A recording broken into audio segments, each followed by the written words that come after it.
Boys and girls, welcome back to another F1 video. Today, man, hey man, I have to give a big shout to Yuki Tsunoda, obviously from Japan. Gets points at Japan, his first time getting points, same French P10. And I have to admit, man, he's been steady this year. Been very impressed with Yuki, and we have seen people for a while now talking about. I think it's time for him to make that step up. Remember, we came into the season. Obviously, I felt Danny Rick was brought in for like the veteran presence, but Yuki has outperformed Danny Rick. Disappointed with Danny Rick this season. This past race again, disappointed. I think he got into an incident.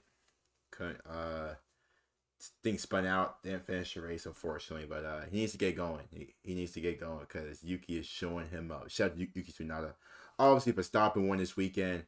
Checo finished second. I think Carlos Sainz finished above Charles Leclerc again. I think that makes that 3 out of 4 races Carlos Sainz has finished over Charles Leclerc. That's gonna be a battle that we see all season long between those two, and I'm just loving it between those two. Obviously, you guys know Leclerc is my favorite driver, but hey, between him and Carlos Sainz this season has been very good. I think Fernando was like top. I think Fernando was like 5 or 6 again. Fernando Alonso again, these top 10 finishes, man, with the Aston Martin. He's magnificent, man. He's magnificent.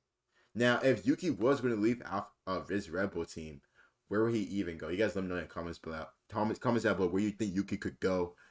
I'm not sure. I'm not entirely sure. But shout out to Aldis. We often see just Yuki's improvement has just been such incredible. We often check it out. We often see what's on. Don't forget to like the video. So let's get it. Yuki Tsunoda has undoubtedly been the driver that I have been impressed with the most so far in 2023. I don't think it's harsh to say that coming into the season, it really was all. And now this video is like a few months back, but still, man, I think it holds a lot of credit to now. Whilst he's shown gradual improvement throughout his career, for 2023 with Gasly gone, Yuki would now become the benchmark at AlphaTauri as the experienced driver, and that kind of pressure can really make or break a driver.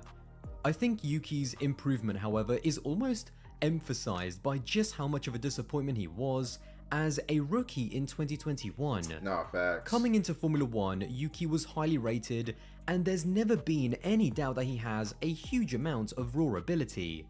Just the way he skyrocketed through the junior ladder is a testament to that.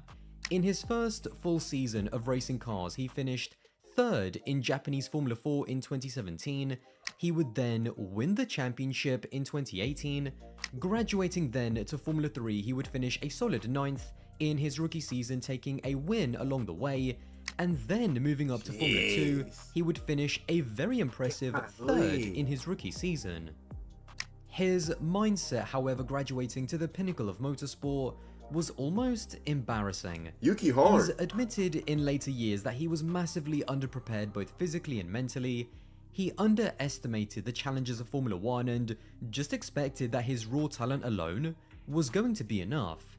In terms of the fitness level, which is the bare minimum you'd expect of a driver, he admitted that even a Franz Tost at the age of 65 was fitter than he was at the age of 20.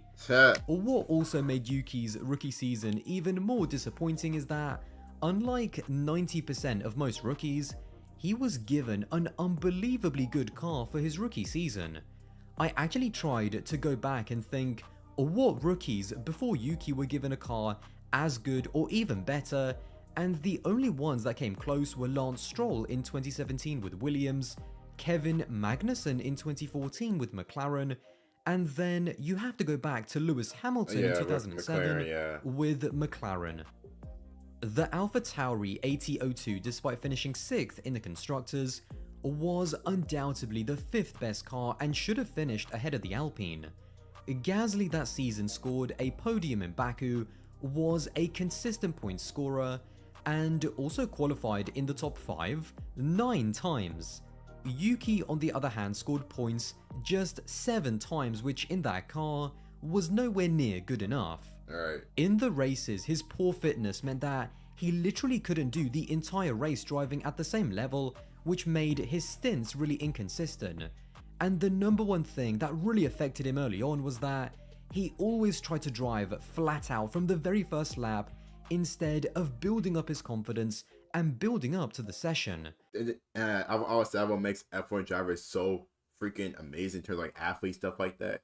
Because being able to sit in the car, driving over 150, close to like 200 miles every second, you know, and to do that for like 50 times around the track, oh, dude, it's just so just crazy how in shape you have to be. You can't go pee, you can't go crap, you know, you can't eat till after a race, so you can't train probably till after a race as well, unless they got like those tubes or whatever. I tell you, man, that's why when Yuki said like, yeah, it wasn't sweet. Yeah, I believe him. It was not sweet. That first season probably kicked his ass. This is what resulted in what sort of became his trademark crashes.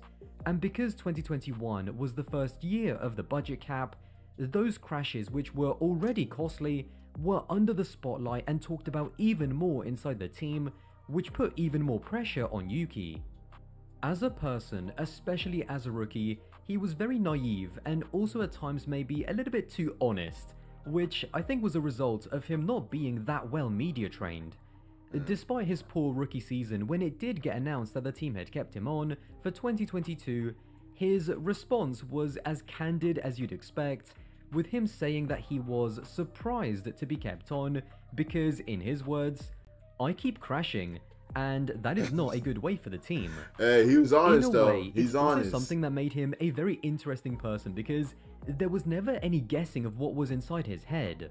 At times over the team radio, he was hot-headed and way too aggressive, and even though he still has a little bit of that now because it's just part of his mental makeup, the team, along with Yuki himself, have managed to focus and channel that aggression into something a bit more productive. Gotta dunk that. Since then, however, he has definitely improved a lot, both in terms of qualifying and more importantly with the consistency in the races. In 2021, Gasly almost whitewashed Yuki in qualifying 21-1 with an average qualifying gap, according to the race, of over half a second. And by the way, that one that Yuki managed to get came in the final race of the season in Abu Dhabi. In the races, Gasly was less dominant, but he still comfortably beat Yuki 16-5. In 2022, although Gasly still had the edge, Yuki improved a lot. In qualifying, the head-to-head was now 13-9 with an average gap of just over a tenth, and in the races it was 15-7 to Gasly. In 2023, up against De Vries, Yuki is currently 5-2 up in qualifying, being on average just under 2/10 quicker, but it's in the races where Yuki has really dominated, being 6-1 up on De Vries. The frustrating thing about watching Yuki improve, however, is that unfortunately, since he's come into Formula 1, as he's got better and better, the car has actually gotten worse year on year. Facts. The 2022 car that car last year was dog crap. And the 2023 car is worse than 2022. Oh my god. That has really been disappointing because on paper, to a lot of people, it probably just looks like Yuki is just driving at the same level that he always has been. But if you actually watch him closely, then you'll see that his perceived stagnation is actually a sign of how he's getting more and more out of the cars, as they themselves are getting worse and worse. Despite that, his contribution of points compared to his teammate has also increased year on year. Compared to the total amount of points scored, in 2021 he contributed just 22.5% of the team's total points. In 2022, that increased to 34.3%, and so far as of recording, he has scored all of AlphaTauri's points this season. So I wonder what, I think this season, I think he's like 100% this season as well, like these first like 4 or 5 races. I think he's like 100% as well. It just shows, man, his just, you know, change isn't always great, but, you know, obviously, cause like what Yuki said, bro could have been out. Like, he kept crashing. He's looking real crappy. I mean, we could have a Latifi 2.0, a Mazepin 2.0. But Yuki said, nah, let me tighten up, let me get right. Obviously, he's gotten better since that 2021 season. You see now, man, it's 4th year in F1. Statistics are one thing, but quite honestly, I think the eye test is what's impressed me most this season. Yuki has always been in the hunt for points in every single race, and his consistency is just night and day compared to what we've seen in his career.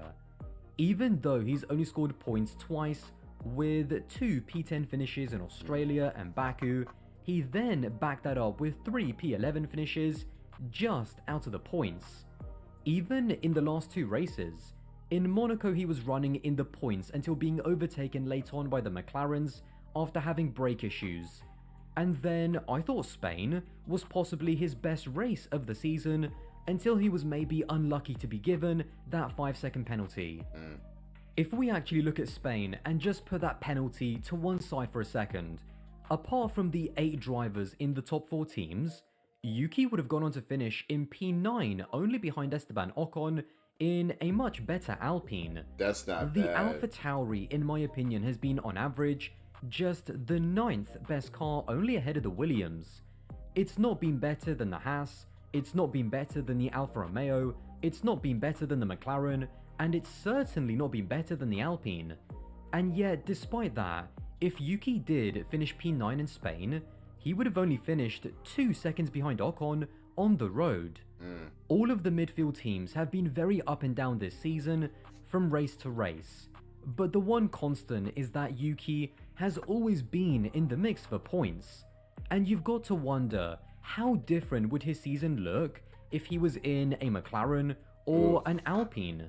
Now, sure, there is very different pressures associated with those teams that you don't get at AlphaTauri, but it does feel like we're watching a driver who is being limited by his machinery. I also think that the way he's handled the arrival of De Vries has been perfect. Let's not forget that whilst the team kept Yuki on for 2023, he wasn't exactly a sure thing. De Vries actually came in the eyes of Red Bull as almost a like-for-like replacement of Gasly. Yuki, however, has not only dominated De Vries thus far, but he's actually turned himself into almost an undroppable driver, because without him, AlphaTauri would be nowhere. Yeah, facts. Last year, Yuki finally became a driver who looked like he belonged on the F1 grid, and this year he looks like the class of the midfield in one of the worst cars on the grid. And a good point made is that just like imagine Yuki now on like the driver. I'm not sure where he is exactly on the drivers, but there's a good chance he finishes the season behind the Ferraris, behind the McLarens, behind the Red Bull. So that's 6 driver spots. Mercedes, that's 8. Fernando, 9. So it could be about 10th. He could be 10. So it could be just like at the halfway mark. So that's what, like mid-table. But that's still good, It's though. important though, for him to also not get too comfortable. He's got to keep pushing. He's got to keep performing. And he needs to learn from his time with Gasly that to stay in Formula 1 and to possibly be of interest to other Formula 1 teams outside of Red Bull, he can't start to relax. Facts. In terms of Yuki's future, if he continues on this trajectory, I do think that he could become one of those really sought after quality midfield drivers like an Ocon, Norris or Gasly. The Red Bull route, I think, could be tricky because after the circus of drivers that they've had over the last 5 or 6 years, or what Checo has done to stabilize the team, I think has been a huge part of their success. Yes, him and Max at times have a spiky but competitive relationship, but I think overall what Checo has brought is exactly what the team needed, and he rightly has a contract until the end of 2024.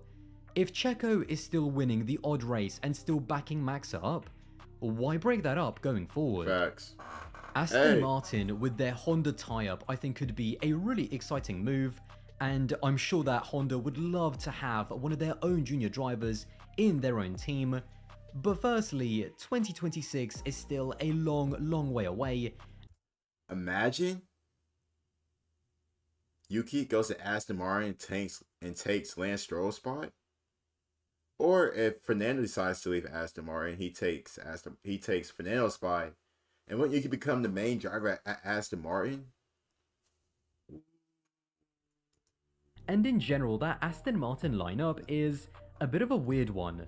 Lance has a contract until the end of time, and if the cars keep being competitive and if Fernando Alonso keeps outperforming Lance, then why would he want to leave? Facts. In terms of the other sideways moves, Alfa Romeo would then becoming Audi, joining either Zhou or Bottas, That God, could be a no. really interesting move. Maybe if Lando leaves McLaren in the next few Never. years, or if something changes at Alpine, I think both of those could also be good options if Yuki keeps on delivering. I think And I think I Alpine. speak for everyone when I say that I would love to see a Yuki and Pierre reunion at Alpine if Ocon decides to move on. For the short term, apart from Alfa Romeo, which might be available for 2024, all of the big moves that happened last year have kinda locked most of the drivers into their current teams for a while. Yuki's best bet, I think, is just to do a Gasly, sign a 1 or 2 year deal if he can, and just bide his time. Of course, Red Bull are going to keep throwing young juniors at him like Lawson or Iwasa, and he has got to be ready to do to them exactly what Gasly did to him. Regardless, I am very glad to see Yuki finally start to live up to his potential. No, for real. Having a good Japanese driver on the grid is also massive for the sport because of how passionate that country is for motorsport and Formula 1, and especially when you consider that we have Suzuka and Honda involved as well. It disappoints me to see AlphaTauri underdeliver because right now, I would love to see what a 2023 spec Yuki could do with a 2021 AlphaTauri again. Well, there you have it. If you did enjoy this video and want to support the channel, I'm just gonna say this. I think he's going to Alpine next year. I think that's a step. I'm not sure. I think Aston Martin is a chance, but that just depends because Lance Stroll's probably not leaving, and then if Nando decides to stay.